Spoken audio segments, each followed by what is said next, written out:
ਅੱਜ ਦੀ ਜੋ press conference ਤੁਹਾਡੇ ਵੱਲੋਂ ਰੱਖੀ ਗਈ ਹੈ ਉਸ ਦਾ ਮੁੱਦਾ ਕੀ ਹੈ ਜੀ, ਕਿਸ ਵਿਸ਼ੇ ਦੇ ਉੱਤੇ ਰੱਖੀ ਗਈ ਹੈ? ਇਹ ਰੱਖੀ ਹੈ ਜਿਹੜੀ ਗੁਰੂ ਗ੍ਰੰਥ ਸਾਹਿਬ ਦੀ ਬੇਅਦਬੀ ਹੋਈ ਹੈ 2015 ਦੇ ਵਿੱਚ, ਤੇ 6 ਸਾਲ ਹੋ ਗਏ ਹੈ ਅਜੇ ਕੇਸ ਲਟਕਦਾ ਆਉਂਦਾ ਹੈਗਾ। ਤੇ ਇਹਦੇ ਵਿੱਚ ਜਿਹੜਾ ਰਾਮ ਰਹੀਮ ਹੈ ਉਹਦੀ ਸਾਜ਼ਿਸ਼ ਹੈਗੀ ਹੈ। ਫਿਰ ਜਿਹੜੇ ਮੁੰਡੇ ਮਾਰੇ ਹੈ, ਸ਼ਹੀਦ ਕੀਤੇ ਹੈ ਬਾਈਬਲ ਦੇ, ਉਹਦੇ ਵਿੱਚ ਸਰਕਾਰ ਨੇ ਕਰਾਇਆ। ਸੈਣੀ DGP ਸੀ, ਬਾਦਲ ਸਾਹਿਬ ਚੀਫ ਮਿਨਿਸਟਰ ਸੀ, ਸੁਖਬੀਰ ਸਿੰਘ ਹੋਮ ਮਿਨਿਸਟਰ ਸੀਗਾ। ਇਹਨਾਂ ਨੇ ਰਲ ਕੇ ਸਾਰਾ ਕੁਝ, ਫਿਰ ਗੋਲੀ ਜਿਹੜੀ ਕੋਟਕਪੂਰੇ ਚੱਲੀ ਹੈ ਉਹਦੇ ਵਿੱਚ ਵੀ ਬਾਦਲ ਸਾਹਿਬ ਦਾ ਅਤੇ ਸੈਣੀ ਦਾ ਸਾਰਿਆਂ ਦਾ ਹੱਥ ਹੈਗਾ। ਅਸੀਂ ਪੁੱਛਣਾ ਚਾਹੁੰਦੇ ਹਾਂ ਕਿ ਜੇ ਸਿੱਖਾਂ ਦੇ ਕੋਲ ਆਪਣੀ ਸਟੇਟ ਨਹੀਂ ਹੈ ਅਤੇ ਜਦੋਂ ਇਹਨਾਂ ਦੇ ਧਰਮ ਦੀ ਬੇਅਦਬੀ ਹੁੰਦੀ ਹੈ ਤਾਂ ਫਿਰ ਸਿੱਖ ਕੌਮ ਨੂੰ ਇਨਸਾਫ ਕਿਉਂ ਨਹੀਂ ਮਿਲਦਾ? ਹੁਣ ਹਿੰਦੂ ਨੂੰ ਸਟੇਟ ਤਾਂ ਮਿਲ ਗਈ ਹੈ। ਹਿੰਦੂ ਨੇ ਕਿਹਾ ਕਿ ਜਿਹੜੀ ਬਬਰੀ ਮਸਜਿਦ ਹੈ ਉਹਦੇ ਥੱਲੇ ਮੰਦਿਰ ਹੈ। 1992 ਦੇ ਵਿੱਚ ਅਡਵਾਨੀ ਸਾਹਿਬ ਨੇ ਅਤੇ ਜੋਸ਼ੀ ਨੇ ਸਾਰਿਆਂ ਨੇ ਉਸ ਨੂੰ ਤਬਾਹ ਕਰਤਾ ਅਤੇ ਕੋਈ ਵੱਡੀ ਗੱਲ ਨਹੀਂ ਹੋਈ। ਕੇਸ ਦਰਜ ਹੋਇਆ ਅਤੇ ਪਿਛਲੇ ਸਾਲ ਜਦੋਂ ਇਸ ਕੇਸ ਦਾ ਫੈਸਲਾ ਹੋਣਾ ਸੀ, ਜਿਹੜਾ ਜੱਜ ਸੀ ਉਸ ਨੇ ਸਾਰੇ ਮੁਲਜ਼ਮ ਅਡਵਾਨੀ ਸਣੇ ਬਹਾਲ ਕਰਤੇ। ਅਤੇ ਜਿਹੜਾ ਜੱਜ ਸੀਗਾ ਉਹਨੂੰ ਚੇਅਰਮੈਨ ਬਣਾਇਆ ਗਿਆ ਕਿਸੇ ਸੰਸਥਾ ਦਾ। ਫਿਰ ਮੋਦੀ ਸਾਹਿਬ ਆਏ, BJP RSS ਆਏ, ਉਹਨਾਂ ਨੇ ਕਿਹਾ ਕਿ ਅਸੀਂ ਰਾਮ ਮੰਦਿਰ ਇੱਥੇ ਵਸਾਰਾਂਗੇ। ਸੁਪਰੀਮ ਕੋਰਟ ਦੇ ਵਿੱਚ ਚਲੇ ਗਏ। ਸੁਪਰੀਮ ਕੋਰਟ ਦੇ ਵਿੱਚ ਕੇਸ ਸੀਗਾ। ਜਿਹੜੇ ਚੀਫ ਜਸਟਿਸ ਸੀਗੇ ਮਿਸਟਰ ਗੋਗੋਈ, ਉਹਨਾਂ ਨੂੰ ਮੋਦੀ ਸਾਹਿਬ ਅਤੇ ਉਹਨਾਂ ਦੀ ਸਰਕਾਰ ਨੇ ਲਾਲਚ ਦੇਤਾ ਕਿ ਜੇ ਤੂੰ ਸਾਡੇ ਹੱਕ ਦੇ ਵਿੱਚ ਫੈਸਲਾ ਸੁਪਰੀਮ ਕੋਰਟ ਕਰ ਦੂਗਾ ਅਤੇ ਤੁਹਾਨੂੰ ਫਾਇਦਾ ਪਹੁੰਚਾਵਾਂਗੇ। ਜਿਵੇਂ ਮੋਦੀ ਸਾਹਿਬ ਨੇ ਗੋਗੋਈ ਸਾਹਿਬ ਨੂੰ ਵਿਸ਼ਵਾਸ ਦਿਵਾਇਆ, ਸਾਰੇ ਸੁਪਰੀਮ ਕੋਰਟ ਦੇ ਬੈਂਚ ਨੇ ਕਹਿਤਾ ਕਿ ਇਹ ਹਿੰਦੂ ਮੰਦਿਰ ਸੀਗਾ, ਮੁਸਲਮਾਨਾਂ ਦੀ ਮਸਜਿਦ ਨਹੀਂ ਸੀ। ਜਦ ਕਿ ਜਿਹੜੀ ਆਰਕੀਓਲੋਜੀਕਲ ਡਿਪਾਰਟਮੈਂਟ ਹੈ ਉਹਨੇ ਖੋਦ ਕੀਤੀ ਸੀ ਅਤੇ ਉਹਨਾਂ ਨੇ ਰਿਪੋਰਟ ਦਿੱਤੀ ਕਿ ਇਹਦੇ ਥੱਲੇ ਹਿੰਦੂ ਮੰਦਿਰ ਕੋਈ ਨਹੀਂ ਹੈ। ਜਦੋਂ ਗੋਗੋਈ ਨੇ ਫੈਸਲਾ ਸੁਣਾਤਾ, BJP RSS ਸਰਕਾਰ ਅਤੇ ਮੋਦੀ ਸਾਹਿਬ ਨੇ ਆਪਣਾ ਵਾਅਦਾ ਪੂਰਾ ਕਰਕੇ ਗੋਗੋਈ ਸਾਹਿਬ ਨੂੰ ਮੈਂਬਰ ਆਫ ਪਾਰਲੀਮੈਂਟ ਨੋਮੀਨੇਟ ਕਰਕੇ ਕਰਤਾ। ਜੇ ਸਾਡੇ ਕੋਲ ਪਾਵਰ ਹੋਵੇ ਸਿੱਖ ਕੌਮ ਦੇ ਕੋਲ, ਫਿਰ ਇਹੋ ਜਿਹੇ ਕੰਮ ਕਿਵੇਂ ਹੋਣ? ਸਾਡੇ ਗੁਰਦੁਆਰੇ ਬਲੂ ਸਟਾਰ ਦੇ ਵਿੱਚ ਦਰਬਾਰ ਸਾਹਿਬ ਦੇ ਉੱਤੇ ਅਟੈਕ ਕੀਤਾ ਗਿਆ। ਅਡਵਾਨੀ ਸਾਹਿਬ ਨੇ ਕਿਤਾਬ ਲਿਖੀ ਕਿ ਇਹ 6 ਮਹੀਨੇ ਪਹਿਲਾਂ ਹੋ ਜਾਣਾ ਚਾਹੀਦਾ ਸੀ। ਵਾਜਪਾਈ ਸਾਹਿਬ ਨੇ ਕਿਹਾ ਕਿ ਇੰਦਰਾ ਗਾਂਧੀ ਹੁਣ ਸਾਡੀ ਦੁਰਗਾ ਮਾਤਾ ਹੈ। ਤੁਹਾਨੂੰ ਪਤਾ ਦੁਰਗਾ ਮਾਤਾ ਸਿਰਫ ਖੂਨ ਪੀਂਦੀ ਹੈ, ਹੋਰ ਉਹਦੀ ਖੁਰਾਕ ਹੈ ਨਹੀਂ ਗੀ। ਉਹਨੂੰ ਖਿਤਾਬ ਦੇਤਾ ਦੁਰਗਾ ਮਾਤਾ ਦਾ। ਅਤੇ BJP ਨੇ ਅਤੇ RSS ਨੇ ਅਤੇ ਕਾਂਗਰਸ ਨੇ ਇਹ ਇਕੱਠੇ ਕੰਮ ਕੀਤੇ ਹੈ। ਜਿਹੜੇ ਮੁਸਲਮਾਨਾਂ ਦੀ ਵੀ ਜਿਹੜੀ ਧਾਰਮਿਕ ਜਗ੍ਹਾ ਸੀ, ਸਿੱਖਾਂ ਦੀ ਵੀ ਧਾਰਮਿਕ ਜਗ੍ਹਾ ਸੀ, ਇਹ ਸਾਰਿਆਂ ਨੇ ਇਕੱਠੇ ਹੋ ਕੇ ਕੀਤਾ। ਫਿਰ ਜਦੋਂ ਇੰਦਰਾ ਗਾਂਧੀ ਨੂੰ ਉਸ ਨੂੰ ਹੁਕਮ ਹੋ ਗਿਆ ਕਿ ਉਹਦੀ ਐਕਸੀਕਿਊਸ਼ਨ ਹੋਊਗੀ, ਉਸ ਤੋਂ ਬਾਅਦ ਰਾਜੀਵ ਗਾਂਧੀ ਨੇ ਬਹੁਤ ਭਾਰੀ ਜੈਨੋਸਾਈਡ, ਨਸਲਕੁਸ਼ੀ ਸਿੱਖਾਂ ਦੀ ਕਰਾਈ, ਕਿਉਂ ਕਰਕੇ ਉਹਦੀ ਮਾਂ ਦਾ ਕਤਲ ਹੋ ਚੁੱਕਿਆ ਸੀਗਾ। ਪਰ ਜਿਹੜੀ ਫੌਜ ਹੈ ਜਿਹਨੂੰ ਆਪਾਂ ਕਹਿੰਦੇ ਹਾਂ ਕਿ ਇਹ ਪੋਲੀਟਿਕਸ ਦੇ ਵਿੱਚ ਹਿੱਸਾ ਨਹੀਂ ਲੈਂਦੀ, ਮੈਂ ਪੁੱਛਣਾ ਚਾਹੁੰਦਾ ਕਿ ਜਦੋਂ ਸਿੱਖ ਖਤਰੇ ਦੇ ਵਿੱਚ ਆ ਗਏ, ਜੇ ਤੁਸੀਂ ਕਹਿੰਦੇ ਹੋ ਕਿ ਕਸ਼ਮੀਰ ਦੇ ਵਿੱਚ ਪੰਡਤ ਖਤਰੇ ਦੇ ਵਿੱਚ ਹੈਗੇ ਹੈ, ਜਿਹੜੇ ਹਿੰਦੂ ਸਾਂਬਾ ਕਸ਼ਮੀਰ ਪਾਕਿਸਤਾਨ ਦੀ ਹੱਦ 'ਤੇ ਰਹਿੰਦੇ ਹੈ, ਉਹ ਖਤਰੇ 'ਚ ਹੈ, ਤਾਂ ਫਿਰ ਫੌਜ ਤਾਂ ਉੱਥੇ ਲੱਗੀ ਹੋਈ ਹੈ। ਮੈਂ ਪੁੱਛਦਾ ਕਿ ਜਦੋਂ ਘੱਟ ਗਿਣਤੀ ਸਿੱਖਾਂ ਦੇ ਉੱਤੇ ਮੁਸੀਬਤ ਪਈ, ਫੌਜ ਆਪਣੇ ਬੈਰਕਾਂ 'ਚੋਂ ਕਿਉਂ ਨਹੀਂ ਨਿਕਲੀ ਹੈ? ਜਿਹੜਾ ਕਿ ਜੇ ਉਹ ਧਰਮ ਨਿਰਪੱਖ ਹੈ, ਜੇ ਉਹ ਸਿਆਸਤ ਤੋਂ ਦੂਰ ਹੈ, ਉਹਦਾ ਫਰਜ਼ ਬਣਦਾ ਸੀ ਕਿ ਫੌਜ ਬਾਹਰ ਨਿਕਲੇ ਅਤੇ ਇਹ ਜਿਹੜੇ ਕਤਲੇਆਮ ਅਤੇ ਨਸਲਕੁਸ਼ੀ ਸਿੱਖਾਂ ਦੀ ਹੋ ਰਹੀ ਹੈ, ਉਹਨਾਂ ਦੀ ਬੀਬੀਆਂ ਦੀ ਬੇਅਦਬੀ ਹੋ ਰਹੀ ਹੈ, ਨੌਜਵਾਨ ਬੱਚਿਆਂ ਦੇ ਗਲਾਂ ਦੇ ਵਿੱਚ ਟਾਇਰ ਪਾ ਕੇ ਉਹਨਾਂ ਨੂੰ ਫੂਕਿਆ ਜਾ ਰਿਹਾ ਹੈ, ਕਿ ਫੌਜ ਉਦੋਂ ਬਾਹਰ ਕਿਉਂ ਨਹੀਂ ਨਿਕਲੀ?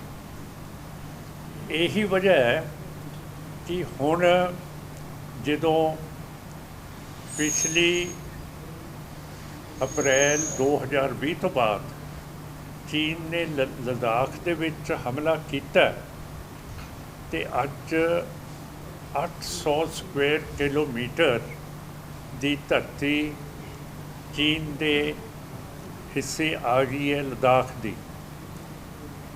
ਜੇ ਮਿਲਟਰੀ ਦਾ ਕਾਇਦਾ ਵਧੀਆ ਹੁੰਦਾ ਤਾਂ ਮਿਲਟਰੀ ਉਸ ਵੇਲੇ ਚੀਨ ਦਾ ਸਾਹਮਣਾ ਕਰ ਸਕਦੀ ਸੀ।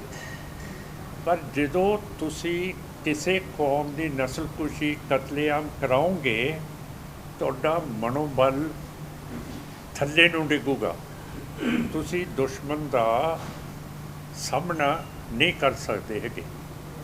ਅਤੇ ਇਹ ਸਾਰੀ ਚੀਜ਼ ਫੌਜ ਦੀ ਹੋਈ ਹੈ। ਹੁਣ ਮਸਲਾ ਹੈਗਾ ਹੈ ਪੈਗਸਸ, ਜਿਹੜਾ ਇੱਕ ਇਜ਼ਰਾਈਲ ਨੇ ਇੱਕ ਸਪਾਈ ਕਰਨ ਦੇ ਲਈ ਮਸ਼ੀਨ ਦਿੱਤੀ ਹੈ। ਇਜ਼ਰਾਈਲ ਦਾ ਬਿਆਨ ਹੈ ਕਿ ਜਿਹੜੇ ਸਾਡੇ ਦੋਸਤੀ ਦੇ ਮੁਲਕ ਹੈ, ਉਹਨਾਂ ਦੀ ਮਿਲਟਰੀ ਅਤੇ ਉਹਨਾਂ ਦੀ ਇੰਟੈਲੀਜੈਂਸ ਸਰਵਿਸਿਜ਼ ਨੂੰ ਅਸੀਂ ਇਹ ਸਪਾਈਵੇਅਰ ਪੈਗਸਸ ਦਿੱਤਾ। ਹੁਣ ਤੁਹਾਨੂੰ ਪਤਾ ਹੈ ਕਿ ਜਦੋਂ ਰਿਟਾਇਰਮੈਂਟ ਦਾ ਸਮਾਂ ਆ ਜਾਏ ਤਾਂ ਵੱਡੇ ਤੋਂ ਵੱਡਾ ਅਫਸਰ ਰਿਟਾਇਰ ਹੋ ਜਾਂਦਾ ਹੈ। ਪਰ ਮੋਦੀ ਦੀ ਸਰਕਾਰ ਨੇ IP ਦਾ ਜਿਹੜਾ ਡਾਇਰੈਕਟਰ ਸੀਗਾ, ਉਸ ਨੇ ਰਿਟਾਇਰ ਹੋਣਾ ਸੀ, ਉਸ ਨੂੰ 1 ਸਾਲ ਉਹਦੀ ਨੌਕਰੀ ਵਧਾ ਦਿੱਤੀ। ਦੂਜੇ ਪਾਸੇ ਰॉ ਦਾ ਜਿਹੜਾ ਡਾਇਰੈਕਟਰ ਸੀਗਾ, ਉਹ ਵੀ ਰਿਟਾਇਰ ਹੋ ਚੁੱਕਿਆ ਸੀ, ਉਹਦੀ ਵੀ ਨੌਕਰੀ 1 ਸਾਲ ਵਧਾ ਦਿੱਤੀ। ਫਿਰ ਮਿਲਟਰੀ ਦੇ ਰਾਵਤ ਸਾਹਿਬ ਨੇ ਰਿਟਾਇਰ ਹੋ ਜਾਣਾ ਸੀ, ਪਰ ਉਹਨਾਂ ਨੂੰ ਤਰੱਕੀ ਦੇ ਕੇ ਉਹਨਾਂ ਨੂੰ ਚੀਫ ਆਫ ਡਿਫੈਂਸ ਸਟਾਫ ਬਣਾਇਆ ਗਿਆ। ਇਹਦਾ ਮਤਲਬ ਹੈ ਕਿ ਜਿਹੜਾ ਇਜ਼ਰਾਈਲ ਕਹਿੰਦਾ ਕਿ ਅਸੀਂ ਤਾਂ ਆਪਣੇ ਦੋਸਤਾਨਾ ਮਿਲਟਰੀਆਂ ਨੂੰ ਅਤੇ ਦੂਜੇ ਇੰਟੈਲੀਜੈਂਸ ਸਰਵਿਸਿਜ਼ ਨੂੰ ਆਪਾਂ ਨੇ ਇਹ ਸੌਫਟਵੇਅਰ ਦਿੱਤਾ ਹੈ, ਇਹ ਫਿਰ ਸਾਫ਼ ਜ਼ਾਹਰ ਹੈ ਕਿ ਇਹ ਸੌਫਟਵੇਅਰ ਆਪਣੇ ਕੋਲ ਆਇਆ ਹੈ, ਤਦੇ ਉਹਨਾਂ ਦੀਆਂ ਨੌਕਰੀਆਂ ਦੇ ਵਿੱਚ ਵਾਧਾ ਹੋ ਗਿਆ ਹੈ।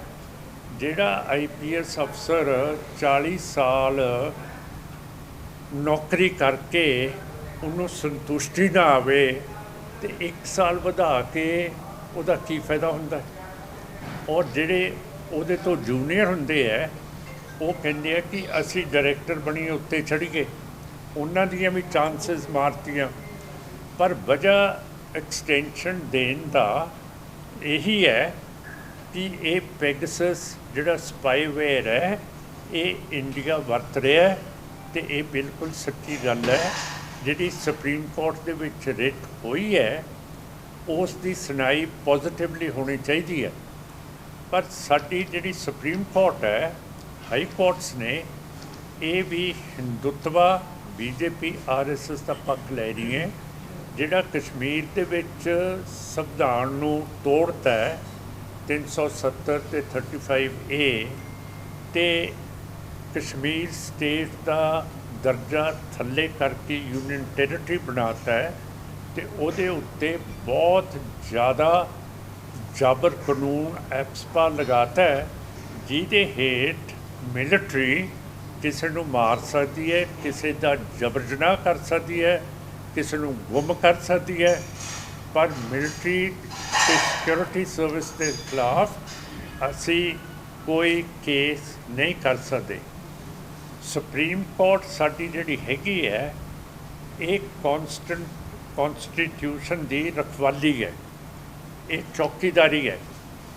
ਹੁਣ ਜਦੋਂ ਪਤਾ ਹੈ ਕਿ ਇਹ ਕਾਨੂੰਨ ਆਰਟੀਕਲ 21 ਦੇ ਖਿਲਾਫ ਹੈ, ਆਰਟੀਕਲ 21 ਕੀ ਕਹਿੰਦਾ? ਆਰਟੀਕਲ 21 ਕਹਿੰਦਾ ਹੈ ਕਿ ਕੋਈ ਵੀ ਬੰਦੇ ਦੀ ਜਾਨ ਜਾਂ ਉਸ ਦੀ ਇੰਡੀਪੈਂਡੈਂਸ, ਉਹਦੀ ਇੰਡੀਪੈਂਡੈਂਸ ਆਜ਼ਾਦੀ ਨਹੀਂ ਲਈ ਜਾ ਸਕਦੀ ਜਿੰਨਾ ਚਿਰ ਕਾਨੂੰਨ ਦੇ ਗੇੜੇ ਦੇ ਵਿੱਚੋਂ ਆ ਕੇ ਨਾ ਸਾਡਾ ਨਿਕਲੇ।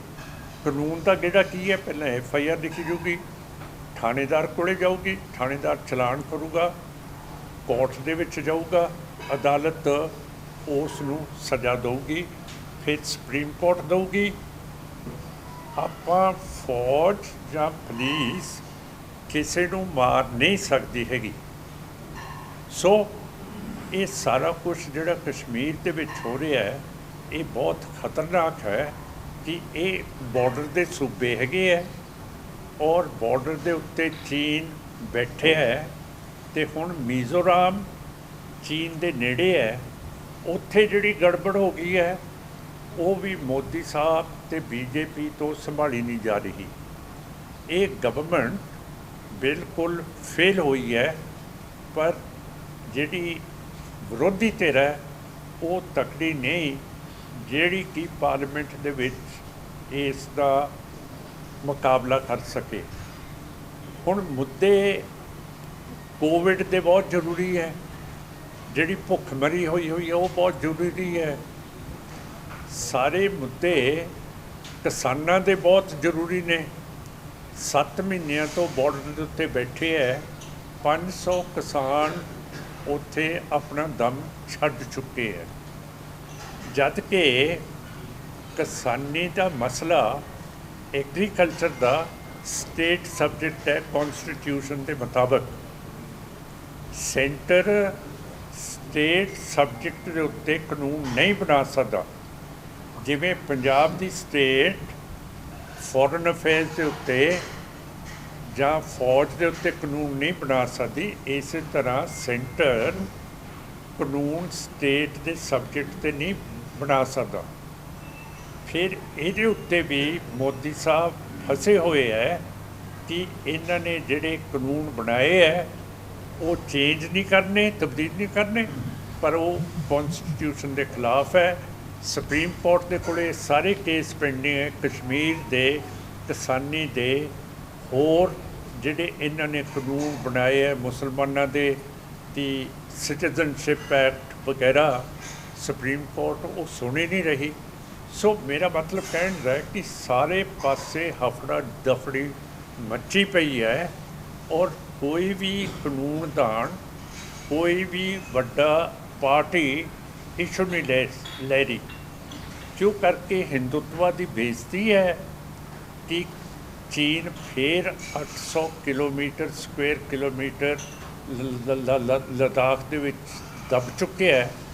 1962 ਦੇ ਵਿੱਚ ਨਹਿਰੂ ਸਾਹਿਬ ਅਤੇ ਜਨਰਲ ਥਾਪੜ ਨੇ ਚੀਨ ਨੂੰ 40,000 ਸਕੁਅਰ ਕਿਲੋਮੀਟਰ ਲੱਦਾਖ ਦਾ ਲਟਾਤਾ ਸੀਗਾ। ਹੁਣ ਮੋਦੀ ਸਾਹਿਬ ਨੇ ਅਤੇ ਰਾਵਤ ਜਨਰਲ ਨੇ 800 ਕਿਲੋਮੀਟਰ ਧਰਤੀ ਲੱਦਾਖ ਦੀ ਚੀਨ ਨੂੰ ਗੁਆਤੀ ਹੈ। ਹੁਣ ਜੇ ਹਿੰਦੂਤਵਾ ਦੇ ਵਿੱਚ ਅਣਖ ਹੋਵੇ ਅਤੇ ਇਹ ਮੁੱਦਾ ਨਾ ਆਵੇ, ਪਰ ਪਾਰਲੀਮੈਂਟ ਦੇ ਵਿੱਚ ਕੋਈ ਵੀ ਨਹੀਂ ਰੱਖ ਰਿਹਾ ਕਿ ਇੰਡੀਆ ਦੀ ਬੇਇੱਜ਼ਤੀ ਹੋ ਜੂਗੀ, ਹਿੰਦੂਤਵਾ ਦੀ ਬੇਇੱਜ਼ਤੀ ਹੋ ਜੂਗੀ, RSS ਦੀ ਬੇਇੱਜ਼ਤੀ ਹੋ ਜੂਗੀ।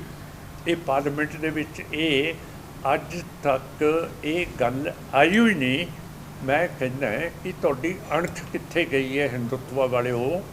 ਤੁਸੀਂ ਕਿੱਥੇ ਬੈਠੇ ਹੋ? ਤੁਹਾਡੇ ਦੇਸ਼ ਦੇ ਉੱਤੇ ਹਮਲੇ ਹੋ ਗਏ ਹੈ, ਤੁਹਾਡੇ ਇਲਾਕੇ ਲੁੱਟ ਕੇ ਲੈ ਗਏ ਹੈ ਅਤੇ ਪਾਰਲੀਮੈਂਟ ਖਾਮੋਸ਼ ਬੈਠੀ ਹੈ। ਕਾਹਦੇ ਲਈ ਬੈਠੀ ਹੈ? ਇਹ ਸਾਰੇ ਮਸਲੇ ਹੈਗੇ ਆ। ਫਿਰ ਹੁਣ ਜਿਹੜਾ ਸਮਾਂ ਬੀਤ ਰਿਹਾ ਹੈ, ਜਿਹੜਾ BJP ਅਤੇ RSS ਹੈ ਉਹ ਆਪਣੀ ਕੱਟੜਵਾਦ ਸੋਚ ਨੂੰ ਛੱਡ ਰਿਹਾ ਔਰ ਉਹ ਚਾਹੁੰਦਾ ਹੈ ਕਿ ਮੈਂ ਸਾਰੇ ਪਾਸੇ ਆਪਣੇ ਰਾਜ ਬਣਾਵਾਂ ਜਿੱਥੇ ਜਿੱਥੇ ਵੀ ਹੈ। ਅਤੇ ਹੁਣ BJP ਦੇ ਮਿਨਿਸਟਰ ਮਗਾਜੀਆ ਨੇ ਕਿਹਾ ਕਿ BJP ਨੂੰ ਕੋਈ ਇਤਰਾਜ਼ ਨਹੀਂ ਹੋਊਗਾ ਜੇ ਅਸੀਂ ਬੱਕਰੇ ਦਾ ਮੀਟ ਛੱਡ ਦਈਏ, ਮੁਰਗੇ ਦਾ ਛੱਡ ਦਈਏ, ਮੱਛੀ ਦਾ ਛੱਡ ਦਈਏ ਅਤੇ ਬੀਫ ਖਾਣਾ ਸ਼ੁਰੂ ਕਰ ਦਈਏ। ਜੇ ਤੁਹਾਨੂੰ ਕਿਸੇ ਨੂੰ ਵੀ ਸ਼ੱਕ ਹੈ ਜਿਹੜੀ ਚੀਜ਼ ਮੈਂ ਕਹਿ ਰਿਹਾ, ਮੇਰੇ ਕੋਲ ਰਿਪੋਰਟ ਹਿੰਦੁਸਤਾਨ ਟਾਈਮਸ ਦੀ ਹੈਗੀ ਹੈ, ਇਹ ਤੁਹਾਡੇ ਟੈਲੀਫੋਨਾਂ ਦੇ ਉੱਤੇ ਅਸੀਂ ਹੁਣੇ ਪਹੁੰਚਾ ਦਿੰਦੇ ਹਾਂ ਕਿ ਬੀਫ ਖਾਣਾ BJP ਅਤੇ RSS ਨੇ ਮਨਜ਼ੂਰ ਕਰ ਦਿੱਤਾ ਹੈ। ਜਿਹੜੇ ਹੱਥ ਖੜੇ ਕਰਨਗੇ ਆਪਣਾ ਨੰਬਰ ਦੇਣਗੇ, ਅਸੀਂ ਤੁਹਾਨੂੰ ਹਿੰਦੁਸਤਾਨ ਟਾਈਮਸ ਦੀ ਨਿਊਜ਼ ਭੇਜ ਦਾਂਗੇ। ਹੁਣ ਇਹ ਬਹੁਤ ਤਬਦੀਲੀ ਆ ਰਹੀ ਹੈ BJP RSS ਦੇ ਵਿੱਚ। ਇੱਕ ਪਾਸੇ ਤਾਂ ਉਹ ਕਹਿੰਦੇ ਅਸੀਂ ਕਾਨੂੰਨ ਬਣਾਉਣਾ ਕਿ ਗਊ ਦੀ ਹੱਤਿਆ ਨਾ ਹੋਵੇ, ਦੂਜੇ ਪਾਸੇ ਹੁਣ ਉਹਨਾਂ ਨੇ ਕਹਿਤਾ ਕਿ ਬੀਫ ਖਾਣਾ, ਬੱਕਰੇ ਦਾ ਮਾਸ, ਮੁਰਗੇ ਦੇ ਮਾਸ ਜਾਂ ਮੱਛੀ ਦੇ ਮਾਸ ਖਾਣ ਨਾਲ ਇਹ ਬਹੁਤ ਵਧੀਆ। ਅਤੇ ਜੇ ਬੀਫ ਦਾ ਮਾਸ ਲੋਕ ਖਾਣ ਲੱਗ ਪੈਣ, ਜਿਹੜੇ ਵੀ ਸਾਡੇ ਬੱਚੇ ਗਰੀਬ ਹੈ ਸਕੂਲਾਂ 'ਚ ਪੜ੍ਹਦੇ ਹੈ ਉਹਨਾਂ ਦੇ ਵਿੱਚ ਤਾਕਤ ਆ ਜੂਗੀ, ਓਲੰਪਿਕਸ ਦੇ ਵਿੱਚ ਜਾ ਕੇ ਜਿੱਤ ਸਕਣਗੇ। ਅੱਜ ਓਲੰਪਿਕਸ ਦੇ ਵਿੱਚ ਨਿਲ ਸਕੋਰ ਹੈ ਇੰਡੀਆ ਦਾ, ਜਿਹੜਾ ਬਹੁਤ ਸ਼ਰਮ ਦੀ ਗੱਲ ਹੈ। ਅਤੇ ਜਿਹੜਾ 2016 ਦੇ ਵਿੱਚ 100 ਮੀਟਰਸ ਦੇ ਵਿੱਚ ਜਮੈਕਾ ਦਾ ਇੱਕ ਬੰਦਾ 100 ਮੀਟਰਸ ਦੀ ਰੇਸ ਜਿੱਤ ਕੇ ਆਇਆ ਸੀ, ਉਹਦਾ ਨਾਂ ਸੀ ਬੋਲਟ, BOLT। ਉਹਨੂੰ ਪੁੱਛਿਆ ਗਿਆ ਕਿ ਤੂੰ ਕਿਵੇਂ ਇੰਨੀ ਤਾਕਤ ਦੇ ਨਾਲ, ਤਾਕਤ ਹੈ ਤੇਰੇ 'ਚ ਕਿ ਤੂੰ ਰਿਕਾਰਡ ਤੋੜੀ ਜਾਂਦਾ 100 ਮੀਟਰਸ। 100 ਮੀਟਰਸ ਸਭ ਤੋਂ ਤੇਜ਼ ਦੌੜ ਹੁੰਦੀ ਹੈ। ਉਹਨੇ ਕਿਹਾ ਮੇਰਾ ਇਹੀ ਹੈ ਕਿ ਮੈਂ ਬੀਫ ਖਾਂਦਾ। ਸੋ ਮੇਰਾ ਖਿਆਲ ਹੈ ਕਿ ਜੈਤੋ ਦੇ ਵਿੱਚ ਅਸੀਂ ਕਾਫੀ ਵਧੀਆ ਪ੍ਰੈਸ ਕਾਨਫਰੰਸ ਕੀਤੀ ਹੈ, ਨਵੇਂ ਇਸ਼ੂਜ਼ ਲੈ ਕੇ ਆਏ ਹੈ। ਪਰ ਅਫਸੋਸ ਹੈ ਕਿਉਂ ਕਰਕੇ ਮੈਂ ਸਿੱਖ ਹੈ, ਜਿਹੜੇ ਅੰਗਰੇਜ਼ੀ ਪੇਪਰ ਹੈ, ਟ੍ਰਿਬਿਊਨ ਹੈ, Indian express, Hindustan Times, Times of India ਅਤੇ ਹੋਰ ਨਿਊਜ਼ ਚੈਨਲਸ, ਉਹਨਾਂ ਨੂੰ ਸੈਂਟਰ ਨੇ ਕਿਹਾ ਹੈ ਕਿ ਜੇ ਤੁਸੀਂ ਮਾਣ ਦੀ ਗੱਲ ਪ੍ਰਿੰਟ ਕਰੋਗੇ ਫਿਰ ਇਹੋ ਜਿਹੀ ਸੋਚ ਨੂੰ ਆਕਸੀਜਨ ਮਿਲੂਗਾ। ਸੋ ਮੇਰੀ ਰਿਪੋਰਟਿੰਗ ਅੰਗਰੇਜ਼ੀ ਪੇਪਰਸ ਨੇ ਬਿਲਕੁਲ ਬੰਦ ਕੀਤੀ ਹੋਈ ਹੈ। ਕੱਲ੍ਹ ਸਾਰੇ ਜ਼ਿਲ੍ਹਿਆਂ ਦੇ ਵਿੱਚ ਸਾਡੀ ਪਾਰਟੀ ਨੇ ਮੈਮੋਰੈਂਡਮ ਦੇ ਦਿੱਤੇ, ਪਰ ਟ੍ਰਿਬਿਊਨ ਜਾਂ ਹੋਰ ਅੰਗਰੇਜ਼ੀ ਪੇਪਰ ਦੇ ਵਿੱਚ ਕੋਈ ਨਾਂ ਨਿਸ਼ਾਨ ਜਾਂ ਇਹ ਨਿਊਜ਼ ਨਹੀਂ ਛਪੀ। ਇਹਦਾ ਮਤਲਬ ਹੈ ਕਿ ਜਿਹੜੇ ਅੰਗਰੇਜ਼ੀ ਦੀ ਪ੍ਰੈਸ ਜ਼ਿਆਦਾਤਰ ਉਹ ਵੀ ਹਿੰਦੂਤਵਾ ਦੇ ਵਿੱਚ ਵੜ ਗਈ ਹੈ, ਅਤੇ ਜਿਹੜੀ ਪ੍ਰੈਸ ਹੁੰਦੀ ਹੈ ਇਨਸਾਫ ਕਰਨ ਵਾਲੀ, ਉਹ ਅੱਜ ਇੰਡੀਆ ਦੇ ਵਿੱਚ ਨਹੀਂ ਰਹੀ। ਉਹ ਵੀ ਹਿੰਦੂਤਵਾ, RSS ਅਤੇ BJP ਦੇ ਗੇੜ ਦੇ ਵਿੱਚ, ਉਹਨਾਂ ਦੇ ਇਨਫਲੂਐਂਸ ਦੇ ਵਿੱਚ ਆ ਗਈ ਹੈ। ਸਾਡੇ ਕੋਲੇ ਅਫਸੋਸ ਹੈ ਕਿ ਅੱਜ ਫ੍ਰੀ ਪ੍ਰੈਸ ਹੈ ਨਹੀਂ ਗੀ, ਨਹੀਂ ਤਾਂ ਲਦਾਖ ਦਾ ਮਸਲਾ ਪਾਰਲੀਮੈਂਟ ਦੇ ਵਿੱਚ ਵੱਜਣਾ ਸੀ ਜ਼ੋਰਾਂ ਸ਼ੋਰਾਂ ਦੇ ਨਾਲ। ਕਿਉਂ ਕਰਕੇ 1962 ਦੇ ਵਿੱਚ ਜਦੋਂ 40,000 ਕਿਲੋਮੀਟਰ ਧਰਤੀ ਇੰਡੀਆ ਦੀ ਚੀਨ ਨੇ ਕਬਜ਼ੇ 'ਚ ਕਰ ਲਈ, ਉਸ ਵੇਲੇ ਪਾਰਲੀਮੈਂਟ ਨੇ ਇੱਕ ਮਤਾ ਰੈਜ਼ੋਲੂਸ਼ਨ ਪਾਸ ਕੀਤਾ ਸੀ ਕਿ ਇੰਡੀਆ ਸਾਹ ਨਹੀਂ ਲਊਗਾ ਜਿੰਨਾ ਚਿਰ ਆਖਰੀ ਇੰਚ ਅਸੀਂ ਚੀਨ ਤੋਂ ਵਾਪਸ ਫਤਿਹ ਨਹੀਂ ਕਰ ਸਕਦੇ। ਅੱਜ ਤੁਸੀਂ ਦੇਖ ਲਓ ਉਹ ਰੈਜ਼ੋਲੂਸ਼ਨ ਜਿਹੜਾ ਮਤਾ ਹੈ ਉਸ ਨੂੰ ਸਾਰੇ ਭੁੱਲੇ ਬੈਠੇ ਜਾਣ ਕੇ, ਕਿਉਂ ਕਰਕੇ ਕਰ ਨਹੀਂ ਸਕਦੇ। ਅੱਜ ਜਿੰਨੇ ਵੀ ਸ਼ਸਤਰ ਜਾਂ ਸਮਾਨ ਮਿਲਟਰੀ ਦੇ ਕੋਲੇ ਹੈ, 에ਅਰ ਫੋਰਸ नेवी आर्मी 67% ਇਹ ਪੁਰਾਣਾ ਹੋ ਚੁੱਕਿਆ ਹੈ ਤੇ ਇਹ ਖੰਡਨ ਖਾਨੇ ਦੇ ਵਿੱਚ ਕਬਾੜ ਖਾਨੇ ਦੇ ਵਿੱਚ ਜਾਣ ਵਾਲਾ ਹੈਗਾ 67% ਇੰਡੀਆ ਦਾ ਜਿਹੜਾ ਮਿਲਟਰੀ ਦੀਆਂ ਤੋਪਾਂ ਟੈਂਕ ਸਾਰੇ ਹੈਗੇ ਹੈ 67% ਇਹ ਕਬਾੜ ਖਾਨੇ 'ਚ ਜਾਣ ਵਾਲੇ ਹੈਗੇ ਹੈ ਤੇ ਤੁਸੀਂ ਹੁਣ ਇੱਥੋਂ ਦੇ ਨਾਗਰਿਕ ਹੈਗੇ ਹੋ ਇੰਡੀਅਨਸ ਹੈਗੇ ਹੋ ਤੁਸੀਂ ਹੁਣ ਦੇਖਣਾ ਹੈ ਕਿ ਹੁਣ ਤੁਸੀਂ ਬੀਜੇਪੀ ਨੂੰ ਅੱਗੇ ਲੈ ਕੇ ਆਉਣਾ ਹੈ ਕਾਂਗਰਸ ਨੂੰ ਅੰਦਰ ਲੈ ਕੇ ਆਉਣਾ ਜਿਹੜੇ ਵਾਅਦੇ ਕਰਦੇ ਹੈ ਤੇ ਜਿਨ੍ਹਾਂ ਨੇ ਦੋਨਾਂ ਨੇ ਮਿਲ ਕੇ ਦਰਬਾਰ ਸਾਹਿਬ 'ਤੇ ਵੀ ਅਟੈਕ ਕੀਤਾ ਤੇ ਬਾਬਰੀ ਮਸਜਿਦ ਦੇ ਉੱਤੇ ਵੀ ਅਟੈਕ ਕੀਤਾ ਕਿਉਂ ਕਰਕੇ 1992 ਦੇ ਵਿੱਚ ਨਰਸਿਮਹਾ ਰਾਓ ਕਾਂਗਰਸ ਦਾ ਪ੍ਰਾਈਮ ਮਿਨਿਸਟਰ ਸੀਗਾ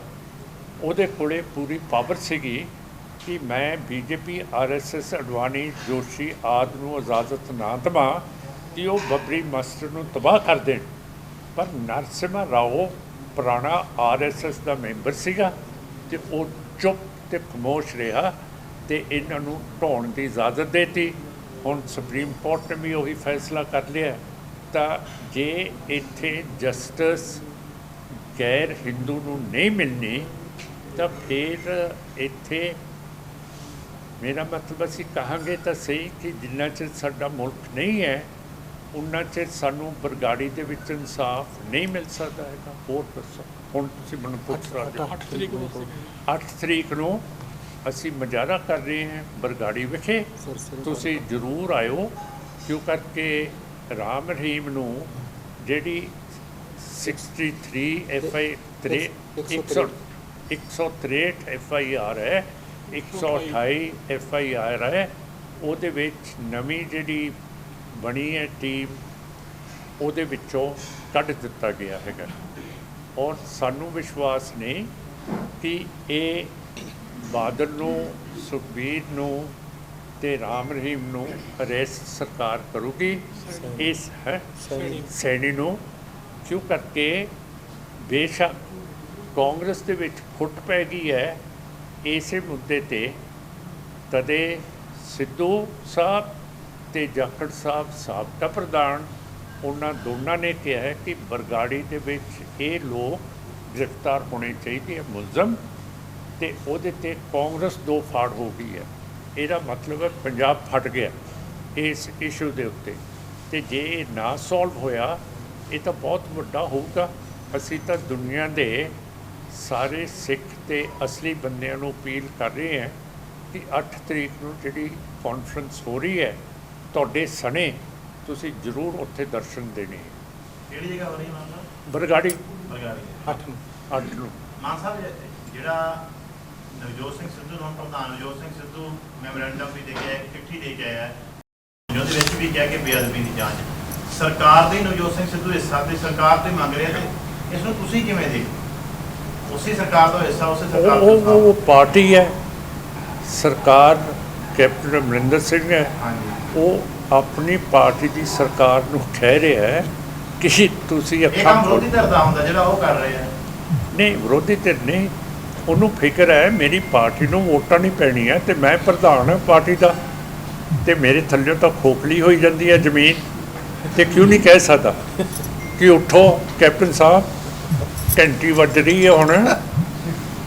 ਹੈ ਨਾ ਇਹ ਵਿਰੋਧੀ ਧਿਰ ਦਾ ਨਹੀਂ ਹੈ ਜਾਖੜ ਸਾਹਿਬ ਨੇ ਵੀ ਕਿਹਾ ਉਹ ਵੀ ਪ੍ਰਧਾਨ ਸੀਗੇ ਉਹਨਾਂ ਨੂੰ ਵੀ ਡਰ ਹੈ ਪਾਰਟੀ ਤੇ ਸਰਕਾਰ ਦਾ ਬਹੁਤ ਫਰਕ ਹੁੰਦਾ ਹੈ ਪਾਰਟੀ ਨੂੰ ਚਿੰਤਾ ਹੁੰਦੀ ਹੈ ਕਿ ਅਸੀਂ ਵਰਕਰਾਂ ਨੂੰ ਉਠਾ ਸਕਾਂਗੇ ਕਿ ਨਹੀਂ ਸਰਕਾਰ ਨੇ ਤਾਂ ਚੰਡੀਗੜ੍ਹ ਬੈਠ ਕੇ ਉੱਥੇ ਰਾਜ ਕਰਨਾ ਹੁੰਦਾ ਹੈ ਤੁਸੀਂ ਦੱਸੋ ਚੀਫ ਮਿਨਿਸਟਰ ਸਾਹਿਬ ਕਦੇ ਬਾਹਰ ਆਏ ਹੈ ਉਹ ਚੰਡੀਗੜ੍ਹ ਰਹਿੰਦੇ ਹੈ ਤੇ ਸਿੱਧੂ ਸਾਹਿਬ ਤੇ ਜਾਖੜ ਸਾਹਿਬ ਤਾਂ ਫਿਰਦੇ ਤੁਰਦੇ ਰਹੇ ਹੈ ਉਹਨਾਂ ਨੂੰ ਜ਼ਿਆਦਾ ਪਤਾ ਲੋਕਾਂ ਦੀ ਨਬਜ਼ ਦਾ ਇਸ ਕਰਕੇ ਇਹ ਵਿਰੋਧੀ ਧਿਰ ਦਾ ਕੰਮ ਨਹੀਂ ਇਹ ਪਾਰਟੀ ਦਾ ਕੰਮ ਹੈ ਕਿ ਚੰਗੇ ਵੇਲੇ ਅਸੀਂ ਸਰਕਾਰ ਨੂੰ ਸੂਚਿਤ ਕਰ ਦਈਏ ਤੇ ਖਬਰਦਾਰ ਕਰ ਦਈਏ ਕੀ ਲੱਗਦਾ ਮਾਨ ਸਾਹਿਬ ਇਸ ਮਸਲੇ ਤੇ ਕੋਈ ਇਨਸਾਫ ਦੀ ਉਮੀਦ ਲੱਗ ਰਹੀ ਹੈ ਤੁਹਾਨੂੰ ਕਿ ਕੈਪਟਨ ਅਮਰਿੰਦਰ ਸਿੰਘ ਆ ਜਾਂਦੇ 6 ਮਹੀਨੇ ਦੇ ਕੁਝ ਕਰ ਸਕਦੇ ਤੇ ਕਿ ਨਹੀਂ ਦੇਖੋ ਮੈਂ ਕਿਹਾ ਕਿ ਹਿੰਦੂ ਦੇ ਕੋਲੇ ਹਕੂਮਤ ਹੈ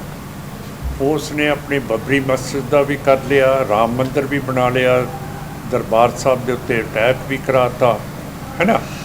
ਸਾਡੇ ਕੋਲੇ ਹਕੂਮਤ ਸਿੱਖਾਂ ਕੋਲੇ ਨਹੀਂ ਹੈ। ਜਿੰਨਾ ਚਿਰ ਸਿੱਖ ਸਟੇਟ ਨਹੀਂ ਬਣੂਗੀ ਉਨਾ ਚਿਰ ਅਸੀਂ ਆਸ ਨਹੀਂ ਕਰ ਸਕਦੇ ਕਿ ਸਾਨੂੰ ਇਨਸਾਫ ਮਿਲੂ। ਮਾਨ ਸਾਹਿਬ, ਇੱਕ ਨਾ ਪ੍ਰੈਸ ਲੀਡਰਾਂ ਦੇ ਜਿਸ ਤਰ੍ਹਾਂ ਫੋਨ ਟਾਈਪ ਹੋ ਰਿਹਾ, ਕੱਲ੍ਹ ਪ੍ਰੈਸ ਕਾਨਫਰੰਸ ਰੱਖੀ ਗਈ ਤੇ ਰੋਜ਼ਾਨਾ ਪਹਿਰੇਦਾਰ ਦੇ ਜਿਹੜੇ ਸੰਪਾਦਕ ਹੈ ਜਸਪਾਲ ਹਿੱਲ ਹਾਂ, ਉਹਦੇ ਬਾਰੇ ਕੀ ਕਹਿਣਾ ਚਾਹੁੰਦੇ ਸੈਂਟਰ ਦੇ ਮੈਂ ਕਹਿ ਤਾਂ ਦਿੱਤਾ, ਜਿਹੜੀ ਪੈਗਸਸ ਹੈ ਇਜ਼ਰਾਈਲ ਨੇ ਦਿੱਤੀ ਹੈ ਇਹ ਸਾਰੀ ਸੌਫਟਵੇਅਰ, ਉਹਨੇ ਤਾਂ ਕਹਿ ਤਾ ਕਿ ਜਿਹੜੇ ਸਾਡੇ ਦੋਸਤਾਨਾ ਮੁਲਕ ਨੇ ਉਹਨਾਂ ਦੀਆਂ ਮਿਲਟਰੀਆਂ ਨੂੰ ਅਤੇ ਉਹਨਾਂ ਦੇ ਖੁਫੀਆ ਏਜੰਸੀਜ਼ ਨੂੰ ਅਸੀਂ ਦਿੱਤੀਆਂ। ਅਤੇ ਤੁਹਾਨੂੰ ਇਹ ਵੀ ਦੱਸਿਆ ਕਿ ਰॉ ਦਾ ਜਿਹੜਾ ਡਾਇਰੈਕਟਰ ਸੀਗਾ ਉਹਨੂੰ ਵੀ 1 ਸਾਲ ਦੀ ਐਕਸਟੈਂਸ਼ਨ ਦਿੱਤੀ ਗਈ ਹੈ। IB ਦਾ ਜਿਹੜਾ ਡਾਇਰੈਕਟਰ ਸੀ ਉਹ ਵੀ ਰਿਟਾਇਰ ਹੋ ਚੁੱਕਿਆ ਸੀ, ਉਹਨੂੰ 1 ਸਾਲ ਦਾ ਵਾਧਾ ਕਰਤਾ ਸਰਵਿਸ ਦਾ। ਰਾਵਤ ਸਾਹਿਬ ਜਰਨੈਲ ਨੇ ਵੀ ਰਿਟਾਇਰ ਹੋਣਾ ਸੀ, ਉਸ ਨੂੰ ਰੈਂਕ ਵਧਾ ਕੇ ਉਹਨੂੰ ਹੋਰ ਨੌਕਰੀ ਦਾ ਵਾਧਾ ਕਰਤਾ।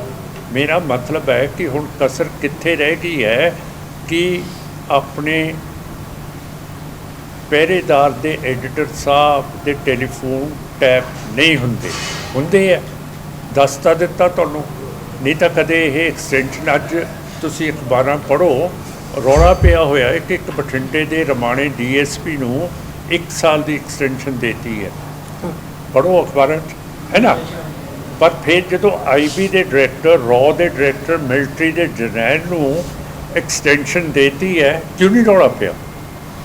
ਸਾਰਾ ਦਬਾਇਆ ਗਿਆ ਨਾ ਪ੍ਰੈਸ ਨੇ। ਅੱਜ ਪ੍ਰੈਸ ਨੂੰ ਪਹਿਲੀ ਵਾਰੀ ਪਤਾ ਲੱਗ ਰਿਹਾ ਹੈ ਕਿ ਇਹ ਪੈਗਸਸ ਕਰਕੇ ਇਹ ਐਕਸਟੈਂਸ਼ਨ ਸਰਵਿਸ ਦੇ ਵਿੱਚ IB, ਰॉ ਅਤੇ ਜਿਹੜਾ ਨੈਸ਼ਨਲ ਸਿਕਿਉਰਿਟੀ ਐਡਵਾਈਜ਼ਰ ਹੈ ਉਹ ਚੁੱਪ ਕਿਉਂ ਕਰੀ ਬੈਠਾ ਹੈ। ਮੇਰਾ ਮਤਲਬ ਉਹਦੇ ਕੋਲ ਵੀ ਸਾਰੀ ਇਨਫੋਰਮੇਸ਼ਨ ਹੈਗੀ ਹੈ, ਉਹ ਉਦਣ ਤਾਂ ਬੋਲਦਾ ਹੀ ਨਹੀਂ। ਨੈਸ਼ਨਲ ਸਿਕਿਉਰਿਟੀ ਐਡਵਾਈਜ਼ਰ ਜਿਹੜਾ ਰੋਜ਼ ਬੋਲਦਾ ਹੈ ਉਹ ਵੀ ਉਂਗਲ ਇੱਥੇ ਲਾਈ ਹੋਈ ਹੈ। ਜਿਵੇਂ ਸਕੂਲ ਟੀਚਰ ਹੁੰਦੀ ਹੈ, ਉਹ ਬੱਚਿਆਂ ਨੂੰ ਕਹਿ ਦਿੰਦੀ ਹੈ ਆਪਣੇ ਮੂੰਹ ਦੇ ਉੱਤੇ ਉਂਗਲ ਰੱਖ ਨੂੰ ਬੋਲਣਾ ਨਹੀਂ ਹੈ, ਉਹ ਵੀ ਨਹੀਂ ਬੋਲਦਾ, ਕੋਈ ਵੀ ਨਹੀਂ ਬੋਲਦਾ, ਪਰ ਇਹ ਨਿਕਲ ਤਾਂ ਜਾਣੀ ਹੈ ਗੱਲ। ਮਾਨ ਸਾਹਿਬ, ਇੱਕ ਕੈਪਟਨ ਅਮਰਿੰਦਰ ਸਿੰਘ ਆਪਣੇ ਫਲੈਕਸ ਲਗਾ ਰਹੇ ਨੇ, ਉਹਨਾਂ 'ਚ ਲਿਖਿਆ ਵੀ ਅਸੀਂ ਇਹਨੇ ਪੰਜਾਬ 'ਚੋਂ ਗੈਂਗਸਟਰ ਖਤਮ ਕਰਤੇ। ਤੁਸੀਂ ਇਸ ਨੂੰ ਕਿਵੇਂ ਕੀ ਕਰਤੇ? ਵੀ ਅਸੀਂ ਪੰਜਾਬ 'ਚੋਂ ਇਹਨੇ ਗੈਂਗਸਟਰ ਖਤਮ ਕਰਤੇ। ਗੈਂਗਸਟਰ ਦੇਖੋ, ਸਾਡੇ ਵਿੱਚ ਨਾ ਸਾਡੇ ਸਿੱਖਾਂ ਨੂੰ ਪਹਿਲਾਂ ਤਾਂ ਕਿਹਾ ਗਿਆ ਸੀ ਟੈਰਰਿਸਟ ਹੈ ਅਸੀਂ, ਫਿਰ ਅਸੀਂ ਕਹਿੰਦੇ ਸੀ ਇਹ ਰੈਡੀਕਲ ਨੇ, ਫਿਰ ਸਾਨੂੰ ਕਿਹਾ ਗਿਆ ਕਿ ਅੱਤਵਾਦੀ ਹੈ, ਐਕਸਟ੍ਰੀਮਿਸਟ ਹੈ। ਹੁਣ ਨਵੀਂ ਚੀਜ਼ ਕਹਿ ਦਿੱਤੀ ਕਿ ਇਹ ਗੈਂਗਸਟਰ ਹੈਗੇ ਹੈ। ਹੁਣ ਮੇਰਾ ਮਤਲਬ ਜਿੰਨਾ ਚਿਰ ਤੁਹਾਨੂੰ ਕੈਦ ਨਾ ਹੋਵੇ, ਜਿੰਨਾ ਚਿਰ ਤੁਹਾਨੂੰ ਸਜ਼ਾ ਨਾ ਦੇਵੇ ਅਦਾਲਤ, ਉਨਾ ਚਿਰ ਕਾਨੂੰਨ ਕਹਿੰਦਾ ਹੈ ਕਿ ਤੁਸੀਂ ਬੇਗੁਨਾਹ ਹੈਗੇ ਹੋ till you are proved guilty in the court of law. ਕਿ ਕਚਹਿਰੀ ਦੇ ਵਿੱਚ ਜਦੋਂ ਤੁਹਾਨੂੰ ਸਜ਼ਾ ਮਿਲਦੀ ਹੈ ਉਦੋਂ ਤੁਸੀਂ ਸਾਨੂੰ ਟੈਰਰਿਸਟ ਕਹਿ ਸਕਦੇ ਹੋ, ਸਾਨੂੰ ਗੈਂਗਸਟਰ ਕਹਿ ਸਕਦੇ ਹੋ। ਇਹ ਤਾਂ ਬਹੁਤ ਭਾਰੀ ਚੀਜ਼ ਹੈ ਕਿ ਪੁਲਿਸ ਕਲਕੱਤੇ ਜਾ ਕੇ ਸਿੱਖਾਂ ਨੂੰ ਮਾਰ ਦੇਵੇ ਅਤੇ ਅਜੇ ਤੱਕ ਸਾਡੇ ਕੋਲ FIR ਉੱਥੋਂ ਦੀ ਜਿਹੜੀ ਪੋਸਟਮਾਰਟਮ ਰਿਪੋਰਟ ਹੈ ਉਹ ਮਸਾਂ ਮਿਲ ਰਹੀ ਹੈ। ਇਹ ਮੇਰੇ ਕਹਿਣ ਦਾ ਮਤਲਬ ਹੈ ਇਹ ਤਾਂ ਨਜਾਇਜ਼ ਹੈ ਕਿ ਕਿਸੇ ਨੂੰ ਗੈਂਗਸਟਰ ਕਹਿ ਦਿਓ, ਕਿਸੇ ਨੂੰ ਕਹਿ ਦਿਓ ਕਿ ਜੀ ਇਹ ਹੌਰਡਰ ਹੈ, ਇਹ ਬਲੈਕ ਮਾਰਕੀਟਰ ਹੈ। ਜਦੋਂ ਧਰਮਵੀਰ ਸਾਹਿਬ ਸਾਡੇ ਗਵਰਨਰ ਸੀ ਪੰਜਾਬ ਦੇ, ਉਹਨਾਂ ਨੇ ਸਾਰੇ ਜਿੰਨੇ ਵੀ ਚੌੜੇ ਬਾਜ਼ਾਰ ਦੇ ਲਾਲੇ ਸੀਗੇ ਉਹਨਾਂ 'ਤੇ ਇਲਜ਼ਾਮ ਲਾਤਾ ਕਿ ਇਹ ਬਲੈਕ ਮਾਰਕੀਟਿੰਗ ਕਰਦੇ ਹੈ ਅਤੇ ਇਹ ਹੌਰਡਿੰਗ ਕਰਦੇ ਹੈ।